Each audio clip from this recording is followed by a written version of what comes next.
So let's begin now with, I have already drawn the diagram because it takes a lot of video time drawing a diagram. So let us begin with Fraunhofer diffraction at a double slit. Okay, and let's try to derive an expression for intensity distribution and try to find the position of maxima and minima. Now the Fraunhofer diffraction at a double slit, for the Fraunhofer diffraction at a double slit, we have two slits over here. Okay, so we have marked the slits as AB and CD. Okay, and let the slit width be equal to A and the separation between the two slits be equal to B. Okay, so this is A, which is the open slit width, and the opaque space is considered as B. Okay, now what we do, let a plane wavefront of monochromatic light of wavelength lambda be incident on this double slit. Alright, now suppose each of these slits, they will diffract the beam in a direction making an angle theta with the direction of the beam. So this is the angle theta which the beam makes. Okay, it makes an angle theta with the direction of the beam. Alright, so with suppose say the path difference, if we try to find out the path difference between two consecutive rays, suppose say the ray which is coming from B, the opaque space, okay, the ray which is coming the ray which is actually coming from the two extreme ends of the slits, slit 1 and slit 2, say the ray coming from here and the ray coming from here, there won't be any ray over here. Okay, that's wrong. Alright, so if this is your theta and this is your A plus B, then the path difference over here, okay, you can call it as, if you call this as O, then C or N, okay, let's call this as N, then Cn will be equal to A plus B sine theta. Okay, so it will be equal to A plus B sine theta, and the phase difference, as you know, the phase difference is given by equal to 2 pi by lambda times the path difference plus B sine of theta. Now if you remember, when we worked on the phase difference from the single slit, the total phase difference from the single slit was 2 alpha, if you remember. So this we are considering as equal to 2 beta. Suppose say, because we are doing double slit, the total phase difference is equal to 2 beta. The reason why I am taking beta now for this is because we'll talk about the other aspect of the superposition of light waves that takes place. So the phase difference from the superposition of waves from the two consecutive slits, the total phase difference is 2 beta. Suppose if I say that. Now, if each slit is considered to be an independent small source of monochromatic light, because you can consider it as independently small source of monochromatic light, and the light from the two slits is focused on the screen, okay, by means of the convex lens, we are focusing it on the screen, then the resultant pattern will be also due to interference. So you cannot rule out the condition for interference from a single slit, considering the single slit to be the source points of many slits. So light comes from these slits to interfere.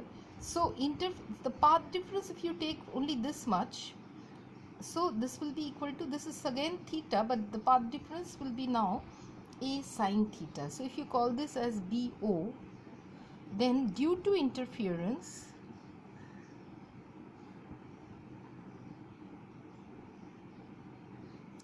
from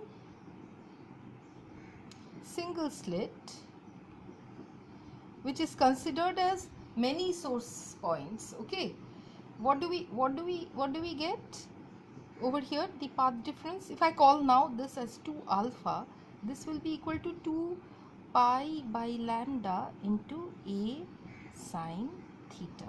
Okay, only this much we'll be getting. All right, now the resultant displacement y1 due to rays from the first slit, if I take rays from the first slit, this is a sinusoidal displacement, the resultant displacement y1 will be equal to what? A sine of omega t. Okay, now what is this A that we are considering over here? This A is actually the net amplitude.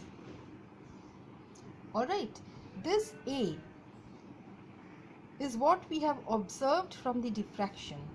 A0 sine of alpha by alpha. Okay, so basically you see y1 will be equal to A sine omega t. Now here A0 is the resultant amplitude of the incident ray and A is the amplitude of the rays diffracted at an angle theta. Okay, so total amplitude that you get of the rays diffracted at an angle theta. Now the resultant displacement y2 due to rays from the second slit, there will be a phase difference. Y2 will be equal to A sine of omega t plus 2 beta, because that was the phase difference, isn't it? Hence the total resultant displacement y, resultant displacement from both slits.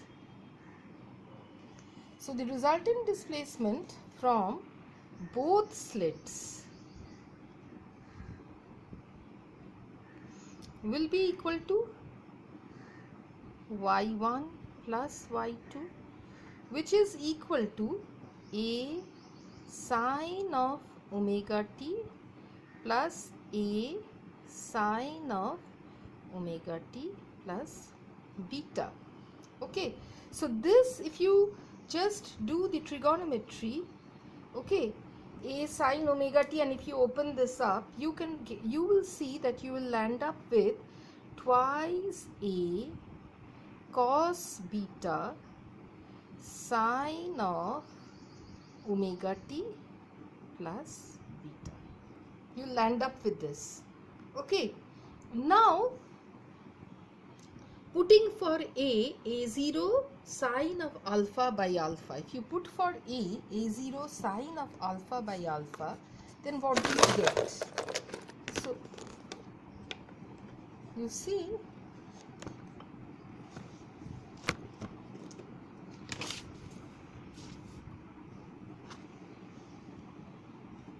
if you put for A, okay, A0, putting for A equal to A0 sine of alpha by alpha, what do you get for your resultant? The amplitude of the resultant.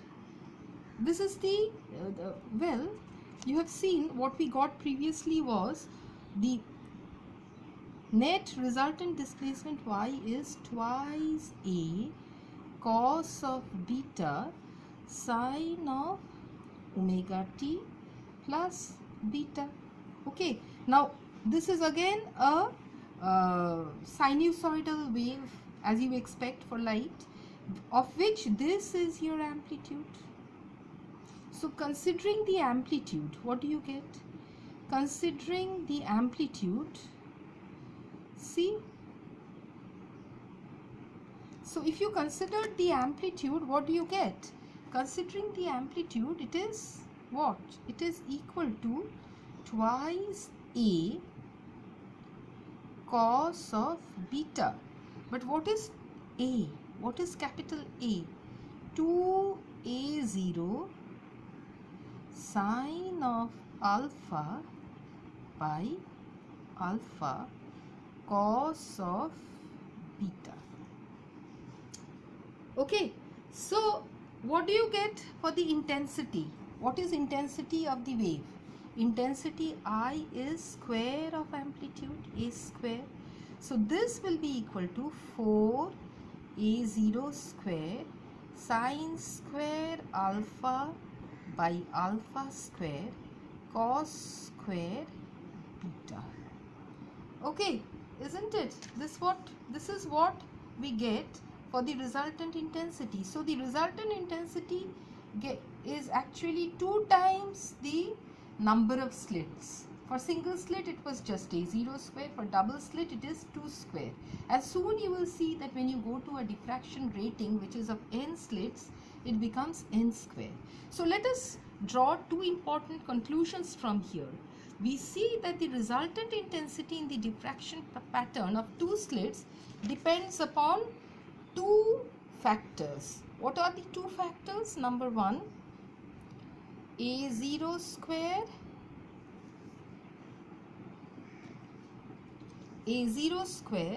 sine square alpha by alpha square, which gives the diffraction pattern due to single slit. And number 2, cos square beta, which gives the interference fringes due to wavelets from the corresponding points of the 2 slits. So this gives you the diffraction from single slit which you have learnt, and this gives you the interference pattern from 2 slits. Okay, alright, so I made a mistake. To start off, 2 beta was the phase difference occurring due to interference, and the latter part of the calculation was due to diffraction. Okay, that was the mistake that I made during my discussion. Please make that correction. So let's stop over here. Again, it has become a 12-minute video, which I don't like. I wanted to restrict the videos to 10 minutes. Okay.